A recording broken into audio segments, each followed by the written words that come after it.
नमस्कार, स्वागत आहे तुमचे आमच्या चॅनलमध्ये। आवाज महामुंबईचा, शोध बातमीचा, कौल मनाचा।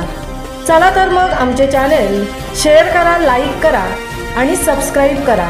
धन्यवाद। नवी मुंबई पनवेल उरण शहरात पुढील 15 दिवस ड्रोन उडवण्यास बंदी।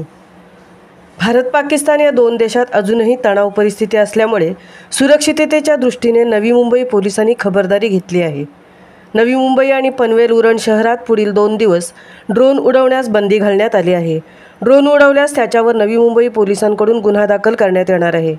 उरण शहरात JNPT बंदर, ONGC वायू आणि तेल साठा मोठा असल्याने पोलिसांनी ही विशेष खबरदारी घेतली आहे। आवाज महामुंबईचा चॅनलसाठी संजय कदमसह तृप्ती भोईर, नवी मुंबई। आज ड्रोन बंदी जी घातलेली आहे, सुरक्षेच्या दृष्टीने खबरदारी घेण्यात आली। काय खबरदारी घेतलेली आहे प्रशासनाकडून? नुकतंच असलेलं भारत पाकिस्तान जे युद्ध आहे त्या दरम्यान आपण बघितलं की ड्रोन्स आणि अनमॅन्ड एरियल व्हेकल्सचा खूप मोठ्या प्रमाणात वापर झालेला आहे।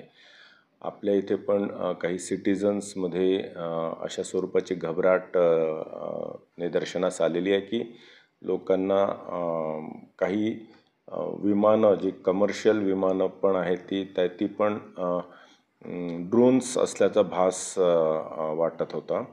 तर ह्या पार्श्वभूमीवर आपण नवी मुंबई पोलीस आयुक्तालयाच्या संपूर्ण परिसरामध्ये येत्या 15 दिवस सुरुवातीला ड्रोन्स किंवा UAVsवर संपूर्ण बंदी घातलेली आहे। परिस्थिती बघून ती एक्सटेंड करायचं की नाही ठरवण्यात येईल। त्याच्यावर काय होणार? जर आपल्याला अशा स्वरूपाचं कोणीही ड्रोन किंवा UAV विदाऊट परमिशन जर उडवताना दिसलं तर त्याच्यावर ॲप्रोप्रिएट आपले जे BNS कलम आहे, BNSच्या अंतर्गत योग्य कलमान्वये त्याच्यापासून होणारं संभाव्य नुकसान, क्षती ह्याचं असेसमेंट करून ॲप्रोप्रिएट कारवाई करण्यात येईल।